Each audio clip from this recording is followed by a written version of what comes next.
This is East Asia Tonight. Good evening, I'm Telly Edwards. Tonight's top stories from East Asia.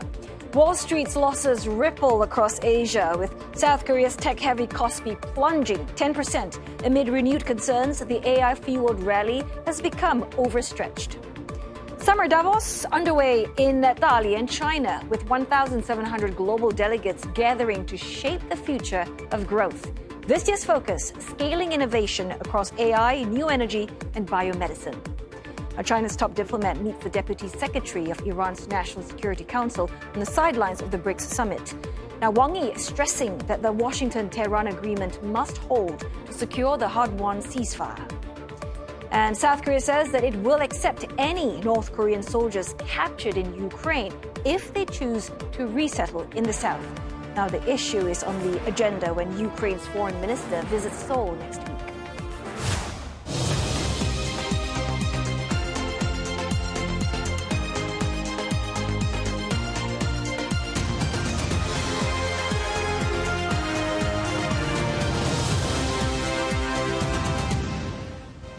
Also tonight, Taiwan boosting combat readiness among its reservists, requiring all of them to undergo a longer 14-day intensive training program.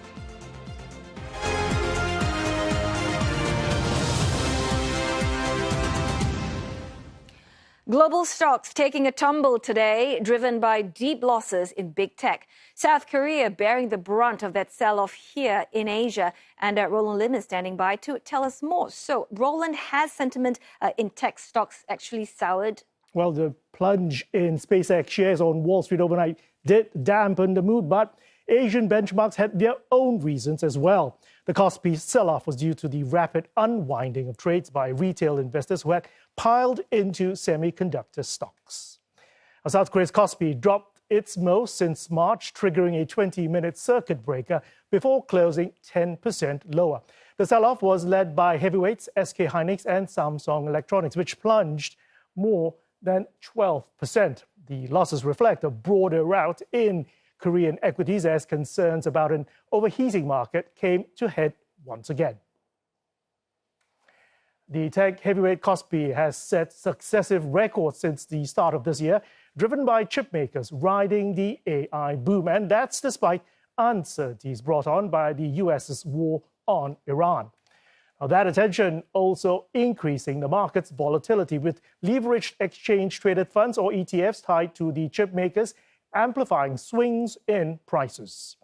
Officials said yesterday that they were considering stabilization steps to dampen any potential fallout from the ETFs tracking SK Hynix and Samsung. Now, data also showing that South Korean retail investors took a record $25 billion in debt to buy stocks this month. A profit-taking hitting tech stocks in Japan as well. The Nikkei 225 share average fell to a one-week low, ending the day down 3.6%. The broader Topix index slipping 2.6%. The pullback follows a powerful rally driven by sustained buying in AI and semiconductor stocks, which pushed the Nikkei past 72,000 for the first time yesterday. AI-related shares led the losses. Memory chip maker Kioxia slumping 15%, while tech investment giant SoftBank Group sank 10%. Right, Roland, so the big question here for you is, are we assuming that volatility in stocks likely to continue due to the exuberance for all these AI-linked stocks? Well, the swings are becoming more like the new normal because today's markets are more algorithmic and they're more concentrated and dependent on small groups of AI-linked shares. Now, this doesn't not necessarily translate to a crisis, but it does mean that investors should expect more highs, more lows. Think of it like 2 steps forward, 1 step back. A comparable sell-off to today is the DeepSeek moment we had back in January 2025. NASDAQ fell 3%, NVIDIA lost $390 billion, forcing investors to reprice the AI story. Now, today's sell-off is less about whether AI works, more about whether the market has paid too much, too quickly for the AI winners. And I'll have more business a little later on. All right, looking forward to that. For now, let's turn our attention to day one of the World Economic Forum's Summer Davos, drawing to a close Well, more than 1,700 leaders from government, business, and academia have gathered in the Chinese city of Dalian to discuss global trade and frontier technologies. Now, this year's theme is innovating at scale. Many of the conversations have centered on artificial intelligence as it moves from hype to real-world deployment, bringing both opportunities and challenges. And for more on this, we are joined now by CNA Senior China Editor and Senior Correspondent Olivia Seong and CNA Correspondent Tan Sihui coming to us live from Dalian. So Olivia and Sihui, innovation clearly at the heart of this year's forum.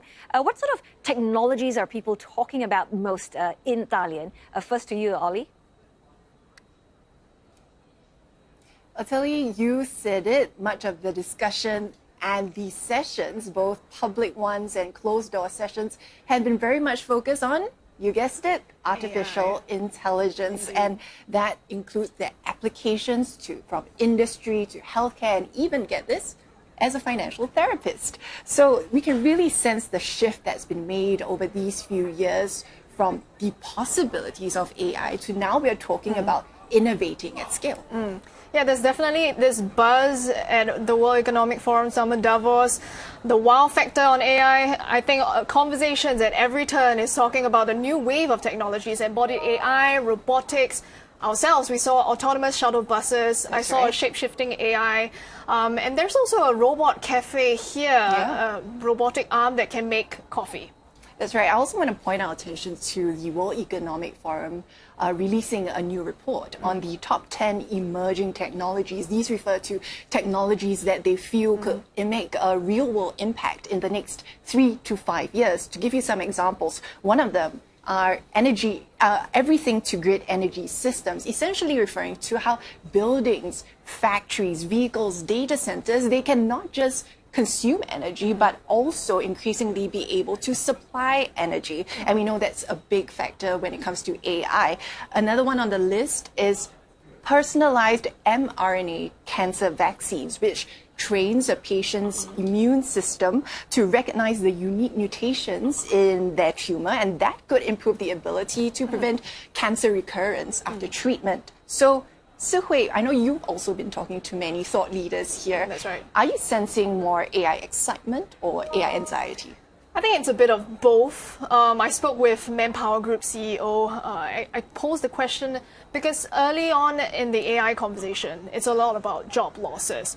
And he acknowledged that there's been job losses in call centers, coding, content creation when it comes to AI in the labor market. But he said that there isn't widespread job losses. In fact, he says that there are new jobs being created.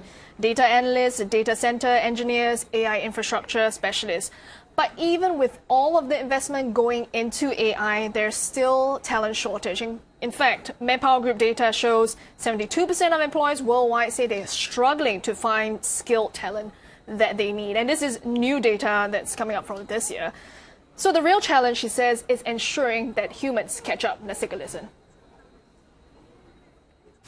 Paradoxically, the more we bring technology into play, the more we have an importance to bring our people along, give them the right tools so they can benefit from this, explain to them where the organization is going and what kind of value creation this will be for the organization and for the individual. And when that happens, we will see the pace of adoption at scale and implementation really start to take hold in a much greater way than we've seen so far. So I also spoke with the head of Center for AI Excellence from the World Economic Forum. She agrees with what the Manpower Group CEO says.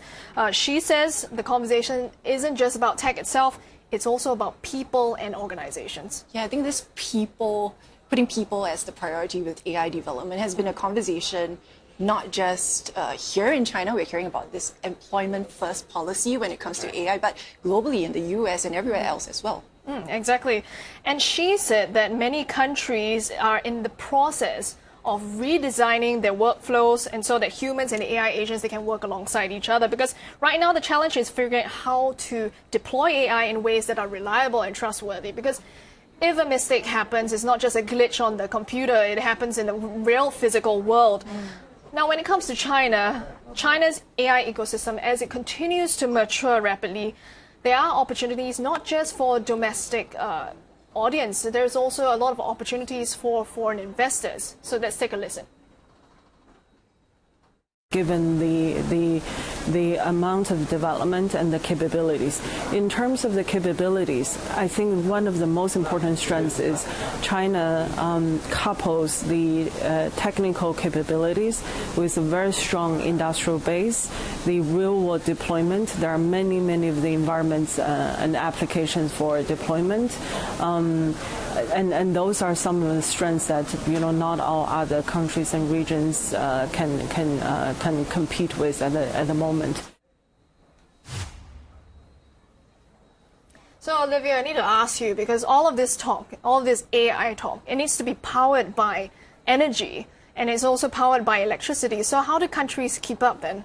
I want to give you some data first. The International Energy Agency projects that global data center electricity consumption will more than double from what it was in 2024 to about 945 terawatt hours by 2030, and that's not that far away. And get this, that's the annual consumption of Japan. Well, the entire country. That's right. And so the question is, where will all this energy come from, given the speed at which people are starting to use AI? And I attended a panel discussion on this, which was very aptly named No Power, No AI. And so there were several ideas floated on not just managing the supply of energy, but on the demand side. There was one panelist who talked about other ways to make AI more efficient. For example, instead of using just general AI models, can there be more specialized ones? She also floated the idea of BYOC. Oh, not BYOB. Not BYOB, but BYOC, which refers to bring your own clean energy, which refers to companies building their own power grid that's needed to supply the energy that they need to do what they need to do. We also heard from leading Chinese battery maker CATL. Its founder is saying that it's also innovating, particularly with sodium-ion batteries, and that also being important given all the scrutiny and export controls that we're seeing with regard to critical minerals, which has an impact on energy storage. Have a listen. Many countries say this is like a critical mineral, and they have a lot of policies and refine. Also, this control also have problem. It delayed the renewable energies applications for DC. That's why Seattle have been invested a lot of money in the sodium batteries. So now, this year we can produce a large scale of the sodium battery, go to the energy storage. So we get rid of the lithium dependent. But we want to scale up this sodium battery. It take another 3 to 5 years to up to more than 100 gigawatt hour every year. Then we can support all the AI data center. So it's still going to be a very busy day for us, ahead of us in the next 2 days, on the 24th and the 25th. What I'll be looking out for tomorrow will be Chinese Premier Li Qiang's speech. It will be an opening speech. He will be delivering a special speech. And in recent years, he had talked about openness, consumption, innovation. And this year, the theme is innovating at scale. So he's likely going to focus a lot about AI. There are a bunch of foreign leaders in attendance, prime ministers from Kazakhstan, Mongolia, Bangladesh, so lots to look out for. That's right. And I think it's also timely when the Chinese premier is making his speech, because just yesterday, China announced a new action plan to better utilize foreign investment. And so business leaders in the room, investors as well, going to be keenly looking out for what the Chinese premier is going to say, because it's not just about the rhetoric. The implementation also, they are telling us, is equally important. So much to look out there. But also, as a lot of scrutiny has been on and attention has been on China's economic trajectory, we have a whole slew of guests lined up tomorrow to talk more about that. Also, how China is addressing some of its challenges with its domestic economy, from the property sector to weak domestic demand. Well, I'll also be looking out for your moderation. You'll be moderating a panel, Aging as an Asset, right? That's right. We have pretty interesting speakers. You know, there's so much talk about AI, but aging has been a perennial problem. Can tech help solve some of the challenges that we're facing. So I'm looking forward to that. But for now, back to you, Telly. Well, thanks so very much, ladies. Some fabulous insights there. I'm just going to leave you to enjoy that cuppa at the Robot Cafe. You totally earned it. I was just talking to CNA's Senior China Editor and Senior Correspondent Olivia Seong and CNA Correspondent Tan Su-hui. They're at the World Economic Forum meeting in Dalian. But no break for Olivia. Well, we're going to be hearing from her later this hour. She's going to be sitting down with an expert to explore the growing role of AI and healthcare innovation. Now, in other news, South Korea says it will accept all North Korean prisoners of war who fought for Russia if they choose to go to South Korea. Now, Ukraine's foreign minister will be in Seoul next week to discuss this. It's not clear exactly how many North Koreans have been captured, but Kyiv confirmed last year that 2 were taken alive. 정부는 북한군 포로는 저희들이 누차 말씀을 드렸듯이 헌법상 우리 국민으로서 동인들이 한국행을 희망을 할 경우에 전원 수용을 할 것이며 국제법 원칙에 따라서 자유의사에 반해서 러시아나 북한으로 강제 송환은 절대 수용할 수 없다는 입장을 일관되게 견지를 하고 있습니다. Over in North Korea, leader Kim Jong-un stressed the need for nuclear weapons during a meeting of his ruling Workers' Party. Now, he says being a nuclear state is the only way to cope with an unpredictable global security situation. Now, Mr. Kim blamed the gangster-like greed of the U.S. for worsening bloodshed in Europe and the Middle East. He also warned against South Korea's plans to acquire a nuclear-powered submarine, saying it's pushing the region to the brink of a nuclear war. Now, Mr. Kim also ordered the buildup of conventional weapons and to speed up construction of a 10,000-ton strategic guided missile cruiser.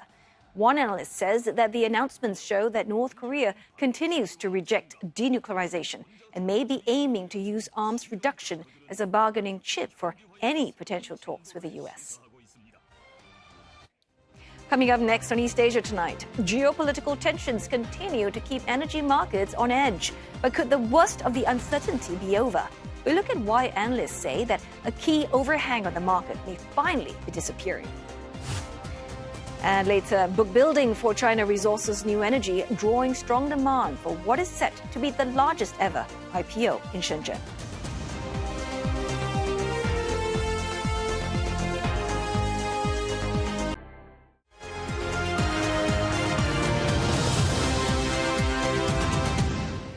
Hello again, and glad you're still with us on East Asia Tonight. As promised, we've got Roland Lim back here again with more business news and growing friction, apparently, between U.S.-South Korean trade ties over clean energy. Tell us more about that. Yes, even close allies to the U.S. like South Korea can face targeted trade actions in high-stakes sectors like solar energy. A new test of U.S. trade enforcement is emerging in the solar industry. A coalition of domestic manufacturers has asked the U.S. Commerce Department to examine supply chains tied to the imports from South Korea. The group, American Manufacturers for Energy Resilience, argues some products may be entering the U.S. without facing tariffs meant for Chinese goods. It wants the government to determine whether those duties should be expanded. One company named in the filing, Hanwha Q Cells, rejects the claim, saying it has invested heavily in American manufacturing and fully complies with U.S. trade rules. The company says the allegations are unfounded and expects to clear any review of its operations. The Commerce Department will now decide whether the petition warrants a formal anti-circumvention investigation. A Chinese renewable energy producer, CR New Energy Holdings, drew strong demand as it builds its books for its offering in Shenzhen in what could be the city bosses and China's biggest onshore public offering. The subsidiary of state-backed China Resources Power offered more than 2.4 billion shares at just over 10 yuan apiece. That's raising some $3.62 billion US. Now, the company has earmarked proceeds to expand wind and solar capacity. CR New Energy commanded some 2.3% of China's renewable energy market at the end of last year. Parent company China Resources Power trading up 0.2% in Hong Kong at one point, ending the day largely flat at 18.21. Mainland China and Hong Kong shares ending lower, tracking regional weakness as expectations of further Fed rate hikes grew and investors monitored risks to a potential US-Iran peace deal. Let's check in on the Greater China markets. The benchmark Shanghai Composite Index easing some 1.4% today, while the second bourse Shenzhen component fell more than 3%. Hong Kong's benchmark Hang Seng Index nearly 2% lower, and the city's tech shares dropping 3.3%. Oil prices edging lower, extending losses from the previous session. Investors weighing mixed signals on where talks stand between the US and Iran, including news that Tehran will be allowed to sell oil in dollars for the first time in decades. Check in on both Brent and the US market, WTI. They are both in the red by about 0.5%, though worries remain after Tehran said that US Vice President J.D. Vance's positive assessment of the talks did not reflect reality. Investors remain cautious over how long a surge in traffic along the Strait of Hormuz can be sustained. Now, more than 30 million barrels of Iranian oil departed for Asia in the past week after sanctions were lifted. Now, that's a mix of crude that had been blockaded by the US and exports from Karg Island, Iran's top export facility. Brent crude, though, still trading near levels not seen before the start of the war. Further declines could also be met by efforts to replenish strategic reserves. That's a drive that could bring roughly 500 million barrels of additional demand down the pike. U.S. Department of Energy says its crude stock has fallen to its lowest level in more than 40 years, and countries are now seeking to rebuild their supplies against future shocks. Earlier in the conflict, all members of the International Energy Agency agreed to a record 400 million barrels released from their strategic petroleum reserves, with the U.S. contributing the biggest share. Now, SpaceX is tapping the debt markets with a major bond sale, just weeks after its blockbuster stock market debut. Now, that's as the company ramps up investments in AI infrastructure. Now, SpaceX's bond offering is reportedly expected to raise at least $20 billion. The company says the bond proceeds will be used to refinance debt tied to the company's expanding AI operations. Separately, SpaceX signed a multi-billion-dollar computing deal with AI startup Reflection. Now, the deal provides Reflection with access to advanced computing capacity, while giving SpaceX a significant source of recurring AI revenue. SpaceX shares dropping more than 4% in pre-market trade following a $600 billion sell-off overnight. Now, they've fallen more than 10% below its first day close after declining for 3 straight sessions. The company's market cap now stands just above $2 trillion. Michelle Snyder, chief strategist at Market Gauge, says the price action of SpaceX reflects concerns over its finances despite its long-term potential. If we just start with the fact that most IPOs generally tend to sell off after their initial enthusiasm wanes. And also, we do have a lot of insiders that can't even sell until we get to an earnings report sometime in August. So to me, it seemed lofty just the way it opened. But now it's kind of near where it initially opened, around the 150. I think the low was 135. So we'll see what happens. You have to look at this from 2 different scenarios. You have to look at it right. How much debt have they incurred, and what's going to be the interest in paying back on that debt, and how much more expense are they going to have, and what's their long-term plan for SpaceX? There's a lot of talk of AI, but really the major focus for SpaceX was getting to Mars. In fact, the slogan was occupying Mars. And that's probably a decade, maybe 2 away before Musk gets to realize that dream.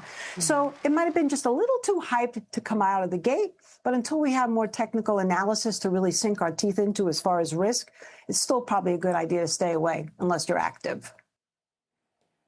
And you're up to date with the business news. Ateli. Thanks so very much, Roland. All right, time now for another break, but coming up next on East Asia tonight. Taiwan boosting combat readiness among its reservists, requiring all of them to undergo a longer 14-day intensive training program.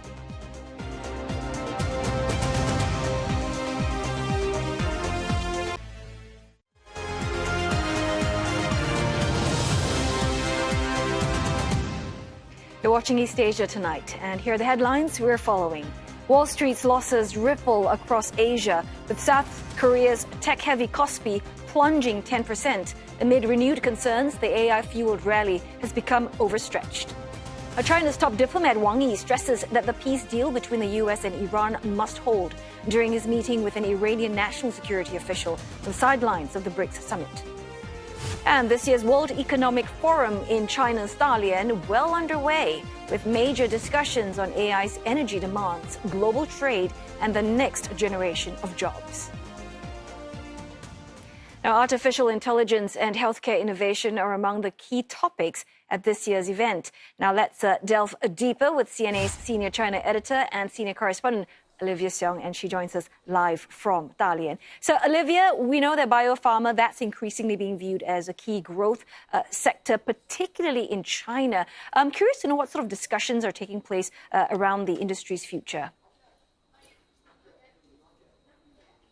Yes, Ateli, the biotech space certainly heating up with competition rising. I want to just share with you a recent survey by the Cure Innovation Index that China now conducts more clinical drug trials than the US, even though it still falls behind when it comes to quality and commercial reach, although it's fast catching up. Chinese official data showed that cross-border out-licensing activities in Chinese biotech firms reached a record $60 billion in the first quarter of this year, and that's a more than 70% increase compared to the same period last year. I spoke to two industry leaders about this and their strategy to go global. Through the past 3 and 5 years, more and more companies, including us, becoming having the capability, develop the capability of having global pipeline, but not global distribution yet. So in this period of time, I think it's collaboration is what is the most important, to learn to know how, also develop, also to build on your capacity step by step. But we all know right now it's just like the biggest market in pharmaceutical is still in the US and in Europe. So I think with that angle, how do you access the market become the most important question. You have to find a good partner and who are local and who understand the local healthcare system and who are willing to go with you for a long run. And number two is that you would have to understand the local mentality and respect healthcare is a local business. So we do have some advantages in the use cases, but we would have to work with the local partners on adapting the latest agents and that actually work in the workflow of the physicians and the public. Well, to discuss more on where China's biotech industry is headed, I'm joined by an expert, Professor Renmin Hui, who is with the School of Public Health at Peking University, and he was also the former Assistant Director General at the World Health Organization. Prof, my first question to you, is China's biotech industry seeing its DeepSeek moment? I don't think so. I think we do enjoy the faster speed increase in terms of biotech. Either you see the data of a license out and contract out with other global market, but clearly we, as I said, we are still small potato in the global community of biotech. But you're absolutely right. The increase rate is very faster. But clearly, we look at all the volumes of China, and in the base of global share, we are small, very small share, and a small potato. And but as you said, we might have some very good company might take the role like DeepSeek in the future. But I'm a little conservative. I think we are not ready yet. We wish we might have this company have such an influential role in the biotech, in the global community. in probably in coming 10 years, and because clearly there's many good progress we made and many good news we have, and also Chinese government support a lot with many policy and regulation. We hope that can generate a lot of new innovators in these very important areas in the future. You said it would take a timeline or a period of about a decade or more. Where do you see the potential and growth areas for China's biotech industry? First of all, I think because China is a very big country, we have a 1.4 billion population, and with one single market, which can generate a lot of investment in terms of research and manufacture. That's why you see big giant of global manufacturers coming to China, at least for the success of commercial and the business, because they see the Chinese market. And also they see China can be very good supporters in terms of clinical trial with a very low and reasonable cost. That's the exact reason China can do with our own Chinese investment from our own Chinese generate some manufacture in this area. The second is because Chinese people like to be very healthy. And we always say when people have money, they want to enjoy the healthy lives. That's exactly critical truth. When we talk to all the friends which I know, the critical issue is how to keep your life more healthy and long. And so they want to investment. So poverty after pocket investment from individual is also the new trend. So people like to invest in their lifetime, in for the community and for family. That's also generate the potential very good private market for the manufacturers, for the biotech investment. Last but not least, I think the systems and the structures. China, we have very good sort of structure in terms of health systems, from tertiary hospital to primary health systems, which can deliver very quickly services to the far-reaching area, even small village, especially given now AI facilitated mechanism.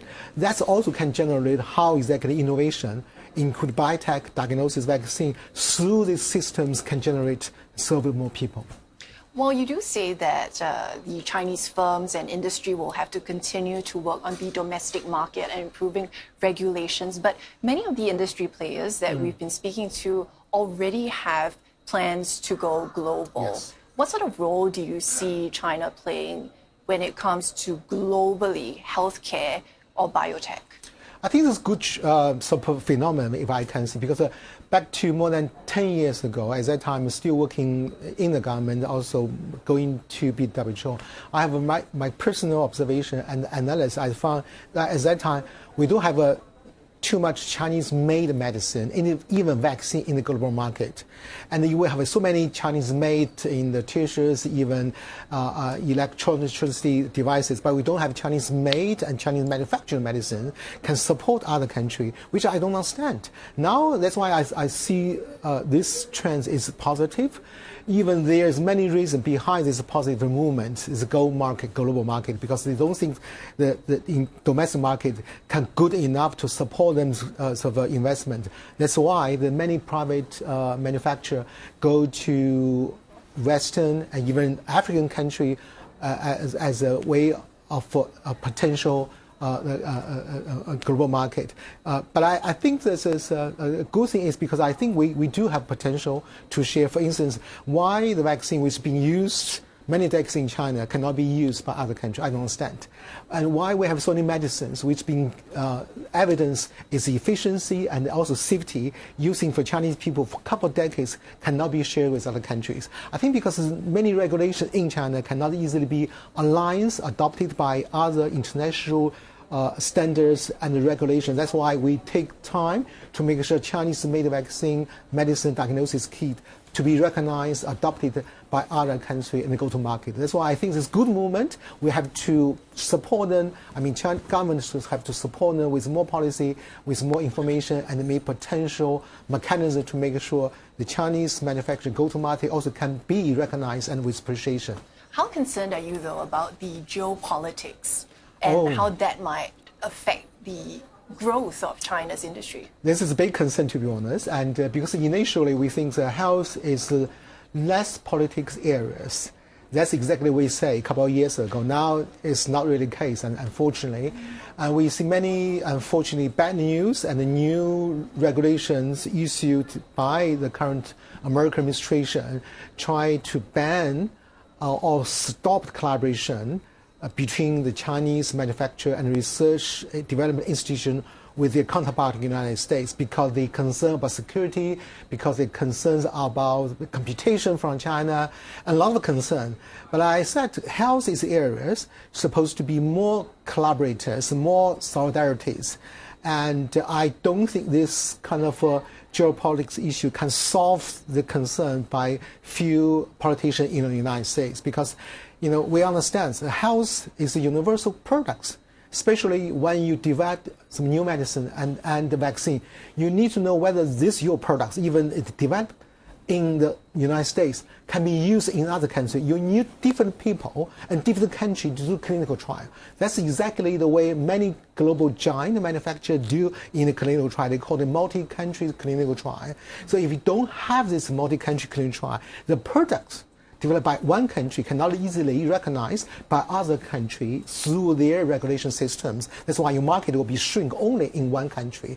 And also, this isolated way can also stop the global products can be shared with other countries for the infectious diseases, which is a common enemy, have to work together. So that's why I'm very concerned how exactly geopolitics really stopped collaboration. I call many times in different arena. I think health is the area should have more collaborators, global solidarity. We do need to over concern about this computation, and because clearly even United States scientists, they're very keen to work with China. Back to a couple of months ago, when we have sort of United States and the United Kingdom and China scientists working together, we're talking about how exactly we work on the bioscience. They all agree this is the area we should work together. Of course, they understand there are many policy and rules stop them, even information sharing. Even many websites in the United States cannot easily make Chinese scientists access, which I understand. And that's something we'll have to see how it plays out. But at the same time, we are hearing from the companies themselves saying that they are factoring in geopolitics to their commercial decisions. Well, thank you so much, Professor Ren. We'll have to leave the discussion there. I was speaking to Professor Ren Minghui, who is with Peking University. Back to you. I really enjoyed that conversation. Thanks for that. CNA's senior China editor and senior correspondent Olivia Seong, live from the World Economic Forum meeting in China's Dalian. Taiwan is boosting the combat readiness of its reservists, requiring all of them to undergo a 14-day intensive training program.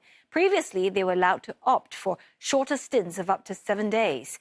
Now, the reservists may also be called up for a maximum of 4 two-week sessions over 8 years. That's up from 2 such stints over the same period. Now, the change in reservist training includes an updated curriculum that places greater emphasis on modern battlefield conditions and branch-specific combat skills. Now, Taiwan's military is holding a 5-day combat readiness exercise this week to test how quickly its armed forces can respond to a potential Chinese attack. Taiwan has spent billions of dollars upgrading its military in the past decade. But the White House has paused its latest $14 billion weapons purchase, seen as an effort to avoid raising tensions with China. Coming up on East Asia tonight, the latest at the BRICS Security Summit in India. A live report from our correspondent in New Delhi next.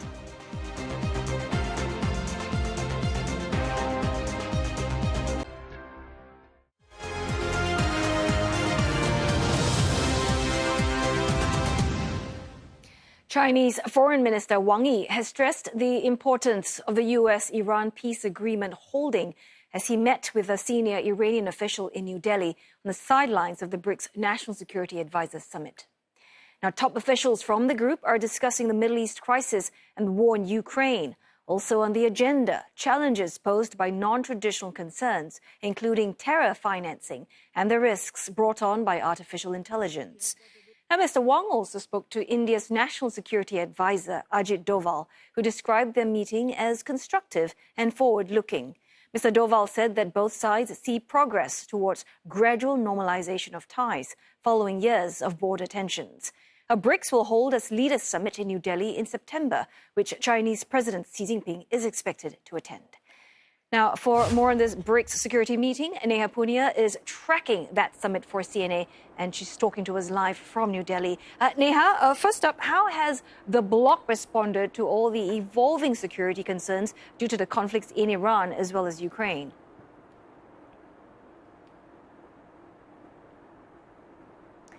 Tali, as you can imagine, this, the conflict and the ongoing talks between the US and Iran have been front and center as far as discussions are concerned at this security meeting, not just at the forum and also at bilateral meetings that have taken place. Like you said, China's Wang Yi raised this with Iran's representative, the Deputy Secretary for Defense, who's representing Tehran here, said that China's optimistic about the ongoing discussions and is willing to offer any kind of support to try and help hold that peace. We also saw the chair, which is India, make similar comments as well. Ajit Doval, when he threw open that discussion earlier on Tuesday, said that there is cautious optimism about that deal, and he's really hoping, along with other BRICS members, that this will stick, because that will have a huge impact on energy security for much of the global south. It'll also help clear up, supply chain issues and bottlenecks that have impacted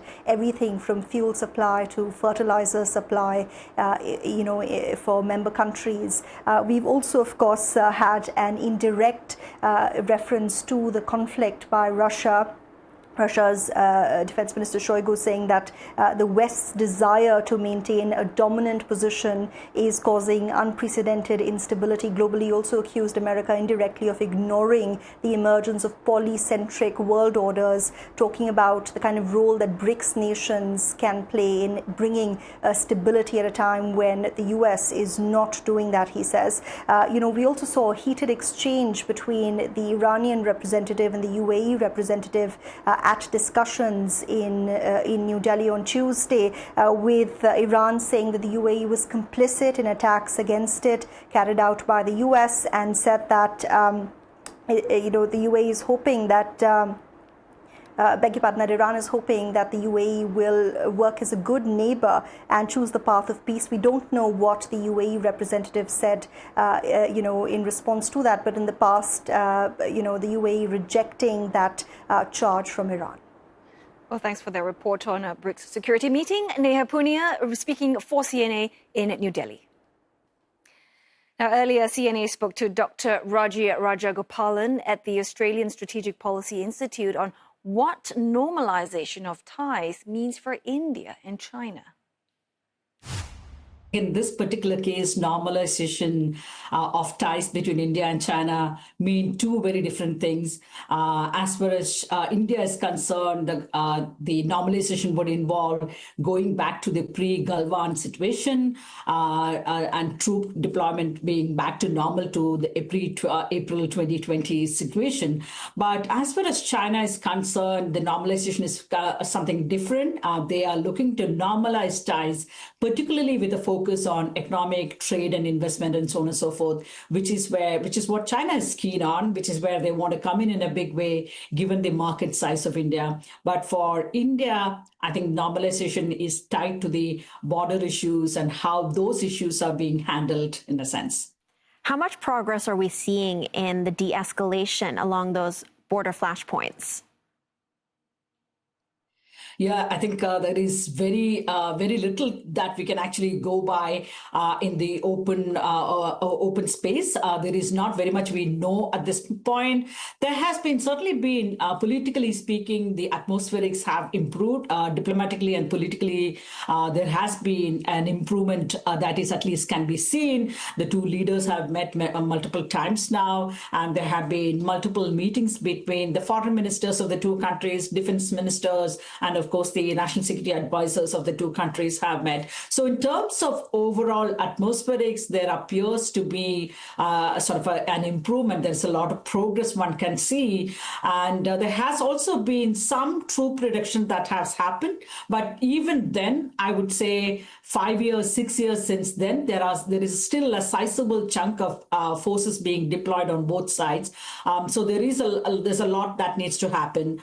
And also, government of India India also has claimed that the patrolling is completely restored, and the Indian forces can patrol up to a point where it used to pre-2020, the Galwan conflict. But I think that's been sort of contested in a sense by several other analysts as well as knowledgeable people who have worked on the ground in a sense. So the military, former military officials and others contested that claim by government of India that patrolling is completely been restored. So there are still a lot of issues to work through in a sense between India and China, but it does appear that at least in terms of the atmospherics, there has been an uptick in a sense in recent years.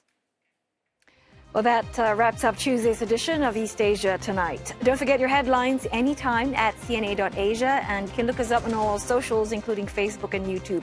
For our Singapore audience, do stay on for highlights from the FIFA World Cup. See you again tomorrow.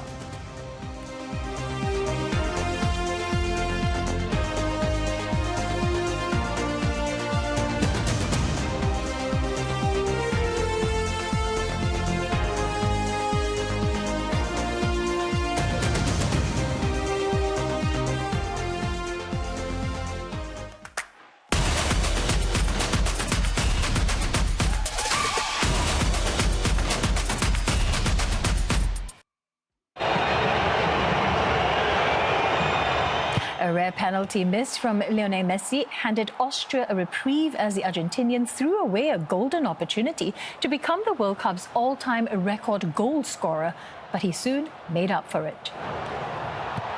Messi's milestone moment coming just 30 minutes after his penalty miss as he swept home a first-time finish to score his 17th World Cup final goal. A scramble in the box saw Messi get his second of the match and 18th in tournament history as Argentina booked a spot in the last 32.